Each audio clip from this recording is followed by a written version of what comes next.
پھر وہ سب سمجھ جائیں گے, سسرالی بھی آپ کے سمجھ جائیں گے ابے یہ مفتی صاحب سے سیکھ کے آیا ہے. تو وہ کبھی چھاؤں میں ملیں گے تو آپ کو بتاؤں گا, کیونکہ بہت سے لوگ رشتے لینے جاتے ہیں, ان کو ریجیکٹ ہی ہو رہا ہوتا ہے ان کا, وہ ٹیکنیکل کچھ غلطیاں کر رہے ہوتے ہیں. میں بار بار بتاتا ہوں, بہت سے لوگ آتے ہیں میرے پاس, وہ تو ملتے رہتے ہیں, حضرت شادی نہیں ہو رہی, رشتہ نہیں ہو رہا. میں ان کو بار بار بتاتا ہوں کہ یار تمہیں تمیز نہیں ہے, تم رشتہ لینے کے لیے جب جاؤ ڈیٹول سے نہاؤ, سب سے پہلے تیزاب سے نہاؤ, کپڑے استری کرو, بڑے زبردست قسم کی خوشبوئیں لگاؤ, اور ایسے ایٹیٹیوڈ ہونا چاہیے, دانت تیزاب سے دھو, کیونکہ گٹکے پان کے نشانات, یہ پہلا امپریشن پڑتا ہے. اس کے بعد جاؤ اپنے بڑے تمیز سے, وہ لا کے رکھیں چائے, تو چینی نہ ڈالو. بڑے لوگوں کو شوگر ہوتی ہے, ہمیشہ یاد رکھو, جتنے بھی عظیم لوگ ہیں سب شوگر کے مریض ہیں. بڑے لوگ ہیں نا, وہ نہیں یہ چینی وینی کہتے ہیں, ایکچولی ہمیں ڈاکٹر نے منع کیا ہے. اس کا مطلب آپ ایک عظیم انسان ہے. غریب آدمی ہے, اس کو ڈاکٹر منع ہی نہیں کرتا. وہ چینی کے چمچے بھر بھر کے ڈالتا رہتا ہے, اسے نقصان بھی نہیں ہوتا. 6 چمچ چینی ڈال رہا ہوگا اور پی رہا ہوگا, کوئی نقصان نہیں. اس کا مطلب غریب آدمی ہے. یہ کیا خیال ہے, غریب آدمی ہے نا یہ. مالداروں کو تو بھائی ایک ٹپکا بھی زیادہ ہو گیا نا, ایک دم ان کا نمک تھوڑا زیادہ ہوگا, بی پی ہائی ہو گیا ان کا. غریب آدمی کے یہ مسائل نہیں ہیں عام طور پہ, وہ چینی چمچے بھر بھر کے پی رہا ہوتا ہے. 6 کپ چائے میں نے غریبوں کو ایک ٹائم پہ پیتے ہوئے دیکھا ہے, مگے بھر بھر کے نا شیرے کے بنا کے پی رہے ہوں گے. تو آپ نے کوئی ایسا عمل نہیں کرنا جس سے آپ دیکھنے میں کیا لگیں, غریب لگیں. تو آپ نے وہاں جا کے تمیز, یہ نہیں کہنا کہ مجھے شوگر ہے, لیکن ایٹیٹیوڈ ایسا ہونا چاہیے جو شوگر کے مریضوں کا ہوتا ہے. آپ کا رویہ ایسا ہونا چاہیے, اسٹائل ایسا ہونا چاہیے.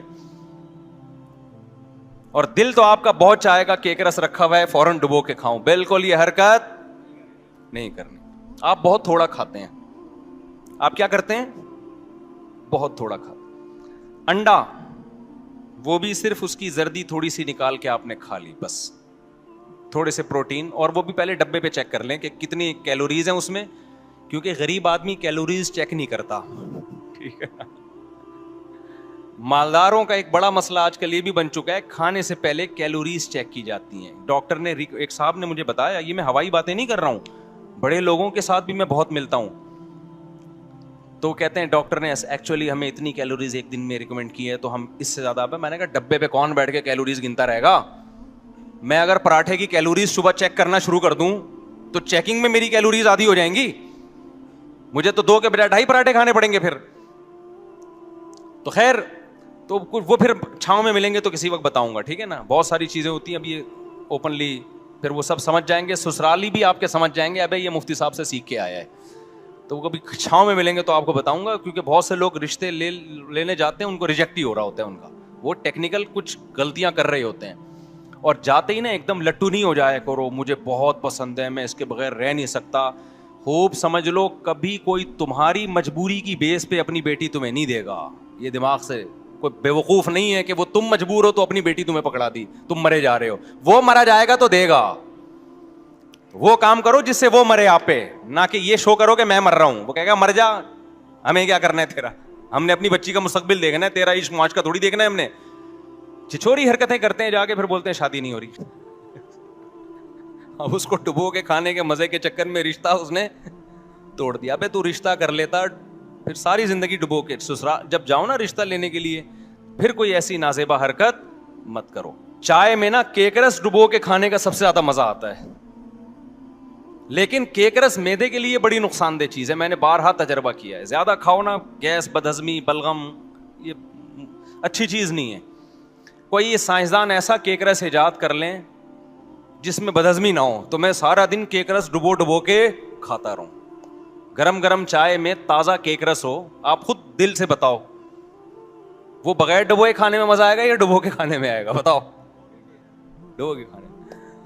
لیکن بدہضمی ہے, صحت کے لیے نقصان دہ ہے. کاربوہائیڈریٹ ہے نا, اور تو کوئی پروٹین تھوڑی ہے اس میں, ہے نقصان دہ. اس لیے نہیں کھاؤ آپ, اور اس سے رشتہ بھی ٹوٹتا ہے. اب اس کو ڈبو کے کھانے کے مزے کے چکر میں رشتہ اس نے توڑ دیا. ابے تو رشتہ کر لیتا, پھر ساری زندگی ڈبو کے. جب جاؤ نا رشتہ لینے کے لیے, پھر کوئی ایسی نازیبا حرکت مت کرو.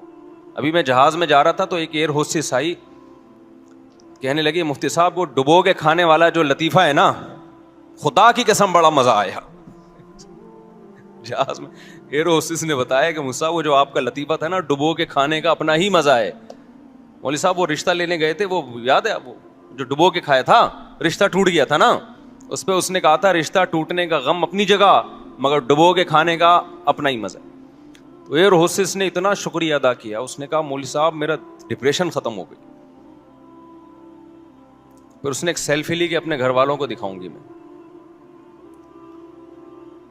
تو وہ اپنے گھر والوں کو دکھا کے گھر والے خوش ہو جائیں گے, میرے گھر والے کیا ہو جاتے ہیں, وہ ان سیلفیوں سے ناراض ہو جاتے ہیں کہ یہ کیا ہو رہا ہے بھائی, یہ کھلے عام کیا ہو رہا ہے. تو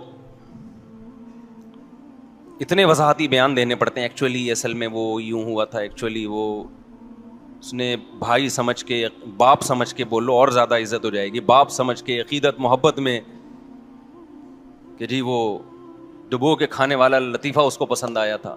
اور صرف ایسا نہیں ہے کہ ڈبو کے کھانے والے لطیفے ہی ہیں, بعض لوگ میرے بارے میں کہتے ہیں اچھا ان کے بیان اسی وجہ سے ہیں کہ ایسے لطیفے چل رہے ہیں.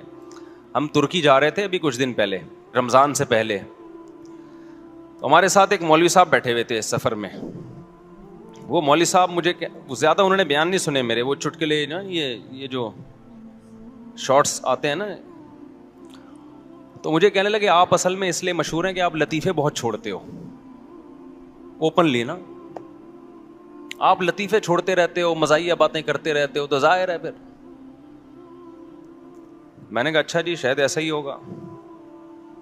میں نہیں زیادہ کوشش کرتا کہ کوئی زیادہ صفائیاں پیش کروں, عام طور پہ کبھی بہت ضرورت ہو تو پھر پیش بھی کرنی پڑتی ہے, ایک لمٹ ہوتی ہے نا.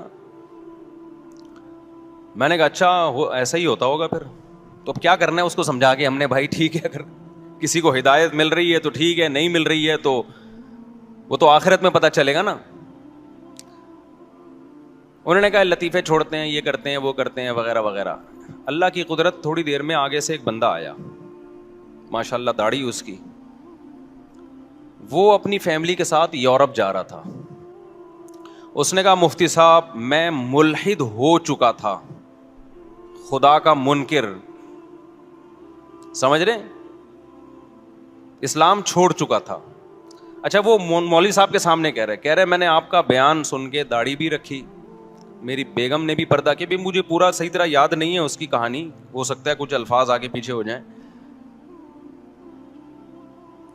اور مجھے اتنا فائدہ ہوا کہ میں بیان نہیں کر سکتا, میرا ایمان بچ گیا, اسلام سے محبت پیدا ہو گئی. تو میں نے ان سے کہا, میں نے کہا یہ رپورٹ آپ کے سامنے, یہ لطیفے سن کے, ڈبو کے کھانے والے لطیفے سن کے کوئی اسلام میں داخل بولو نہیں ہوتا. سمجھتے ہو کہ نہیں سمجھتے؟ اب سوال پیدا ہوتا ہے جب ڈبو کے کھانے والے لطیفے سن کے اسلام میں داخل نہیں ہوتا تو پھر ہم یہ ڈبو کے کھانے والے لطیفے سناتے کیوں ہیں, یہ چٹکلے سناتے کیوں ہیں؟ سوال یہ پیدا ہوتا ہے کہ جب اس کا اسلام سے تعلق نہیں ہے تو ہم یہ سناتے کیوں ہیں؟ اس کی وجہ یہ بھائی ہمارا مزاج ہے, ہم اپنے مزاج سے کیا ہیں, مجبور ہیں. یا آپ ہماری کبھی نجی محفل میں آؤ, نجی محفل, جب میری کلاس ہوتی ہے نا مدرسے میں اور سبق ریکارڈ نہ ہو رہا ہو تو میں طلبہ کو ایسا ہنساتا ہوں کہ ہنس ہنس کے زمین پہ لیٹ جاتے ہیں وہ. یہ مزاج ہے, انسان کی طبیعت کبھی چینج نہیں ہو سکتی, پہاڑ اپنی جگہ سے ہل جائے. کچھ لوگوں ہوتے ہیں خشک مزاج, ان کو ہنسانا یا ان سے مزاح کی بات سننا, آپ ان کو 1 کروڑ روپے بھی دیں گے تو وہ نہ ہنس سکتے ہیں نہ ہنسا سکتے ہیں. اور بعض لوگوں کو اللہ نے ایسا بنایا کہ ان کے مزاج میں ہوتا ہے تھوڑی سی خوش مزاجی ہوتی ہے. تو ہمارے مزاج میں کچھ اس ٹائپ کی چیزیں, کچھ ایسے بچپن سے ہی جراثیم یا کہیں پیدائش سے پہلے اللہ نے انسٹال کر دی ہیں. سمجھتے ہو کہ نہیں سمجھتے؟ اچھا لوگ کہتے ہیں ممبر پہ بڑے خوش مزاج نظر آتے ہیں, یہ حقیقی لائف میں ایسے نہیں ہے. جتنا میں ممبر پہ خوش مزاج نظر آ رہا ہوں نا, یہ ممبر کے تقدس کی وجہ سے تھوڑا کنٹرول کیا ہوا ہے میں نے, اور کیمرے کی وجہ سے, صحیح ہے نا. حقیقی لائف میں میرا خیال ہے اس سے 20 گنا زیادہ ہوں گا, کم نہیں ہوں گا. آپ کہہ سکتے ہیں اسلام میں تو رونے دھونے کا حکم ہے, آخرت کا خوف, یہ ہنسنا, اور یہ تو دنیا کی محبت کی علامت ہے. اسلام میں اللہ کا خوف بھی ہے, رونا دھونا بھی ہے, تو ہم نے کب کہا کہ ہم روتے دھوتے نہیں ہیں؟ یہ بھی نہیں کہا کہ روتے دھوتے ہیں, یہ تو ہمارا اور اللہ کا معاملہ ہے نا, یہ تو اللہ جانے ہم جانے.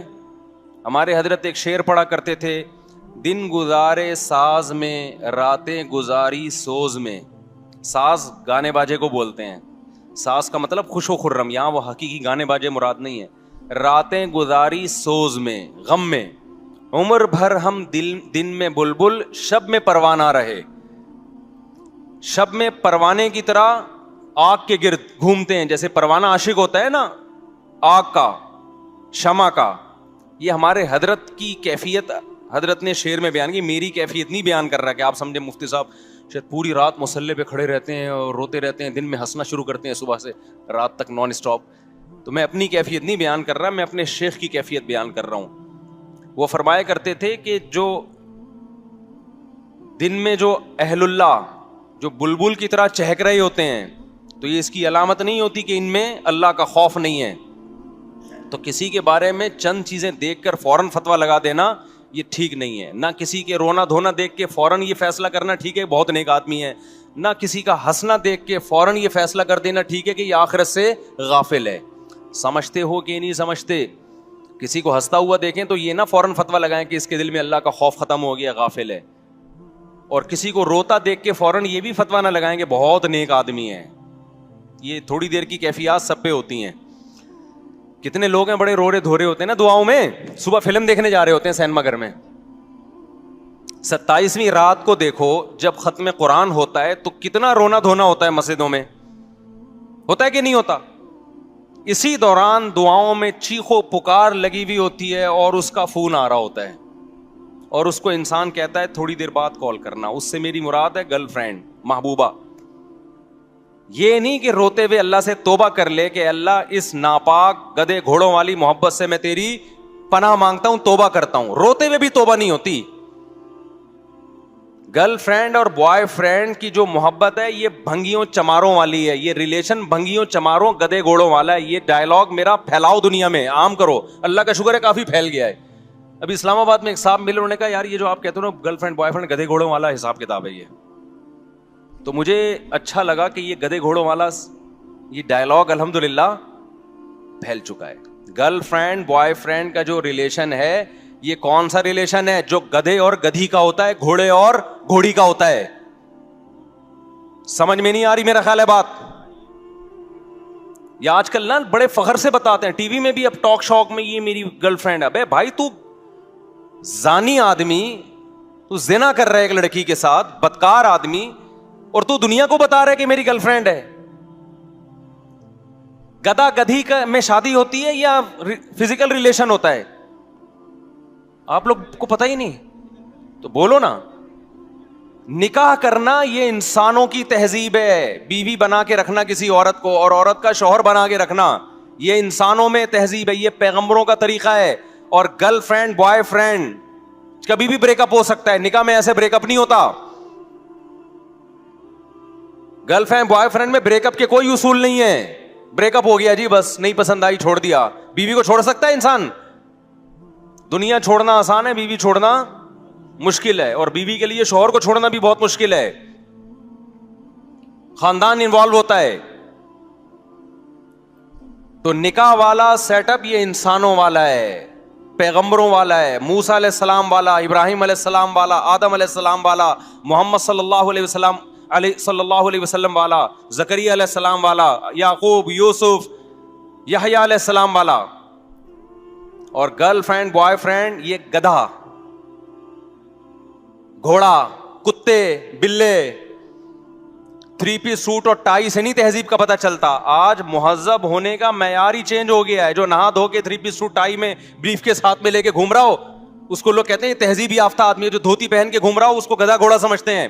اللہ کی نظر میں عمل سے پتہ چلتا ہے کہ کون گدھے گھوڑوں والی زندگی گزار رہا ہے اور کون انسانوں والی زندگی گزار رہا ہے. قیامت میں پتہ چلے گا اللہ کے ہاں کہ کون تہذیب یافتہ قوم تھی اور کون گدھے گھوڑوں والی زندگی گزار کے آئی ہے. اخلاق کس کے اچھے ہیں یہ قیامت میں پتہ چلے گا. ایئر ہوسٹس کے اچھے ہیں یا اس کے اچھے ہیں جو اپنی بوڑھی ماں کا احترام کرتا ہے گھر میں رہ کے؟ ایئر ہوسٹس کے بھی اچھے ہوتے ہیں لیکن وہ پیڈ ہوتے ہیں. سمجھ رہے ہو کہ نہیں سمجھ رہے؟ ویسے بھی اچھے ہو سکتے ہیں, میں یہ نہیں کہہ رہا کہ ایئر ہوسٹس کے اخلاق برے ہوتے ہیں, لیکن وہ جو جہاز میں اس کے اخلاق آپ کو نظر آ رہے ہیں وہ اس پہ آخرت میں فیصلہ نہیں ہوگا, اس پہ کمپنی فیصلہ کرے گی کہ اس کی سیلری میں اضافہ کرنا ہے کہ نہیں کرنا. آخرت میں نہیں ہوگا. آخرت میں اس ایئر ہوسٹس کو ثواب جب ملے گا جب وہ اپنی بوڑھی ماں کی خدمت کرتی ہے اور بٹن دبانے پر فوراً حاضر ہو جاتی ہے. وہ نہیں آئی بات. ابھی میں جہاز میں جا رہا تھا تو ایک صاحب کونی نکال کے باہر, وہ ایئر ہوسٹس سے 2 دفعہ کونی ٹکرائی ان کی, میں پیچھے ہی بیٹھا ہوا تھا. ایئر ہوسٹس نے طبیعت سے سنا دی, تمیز نہیں ہے کونی اندر کرو. حالانکہ ایئر ہوسٹس ایسے کسی کو سناتی نہیں ہے, اس کو منع ہے کہ بالکل بھی ایسی بدتمیزی نہیں کرنی آپ نے. خدا کی قسم مجھے ایئر ہوسٹس کی اس بد اخلاقی پہ خوشی ہوئی. حالانکہ کمپنی کو خوشی نہیں ہوگی. کمپنی اگر کمپلین کر دے نا کوئی کہ اس نے مجھے یوں کہا کیا تمیز ہے, کونی اندر کرو, یہ تو WR کا کنڈکٹر ہو گیا نا. لوگ تو کہیں گے کمپلین بھی ہو سکتی ہے اس کی کہ دیکھو یار یہ اس کی تنخواہ کم ہو سکتی ہے, اس کو نکال سکتے ہیں. مجھے بڑا اچھا لگا, میں نے کہا اس میں غیرت ہے. ابے اخلاق کی ایک حد ہوتی ہے, جب گزر رہے ہیں تو کیوں یوں نکال کے بیٹھا ہوا ہے باہر. نہیں آئی بات سمجھ میں؟ اور غیرت ہی ختم ہو جائے تو 20 دفعہ بھی ایئر ہوسٹس کو کونی لگ جائے, ایکسکیوز می سر, بس کائنڈلی, اس سے زیادہ کچھ نہیں ہوگا. کمپنیوں کے اخلاق اور ہوتے ہیں بھائی جان, گورے کے اخلاق اور ہوتے ہیں. اللہ اس کے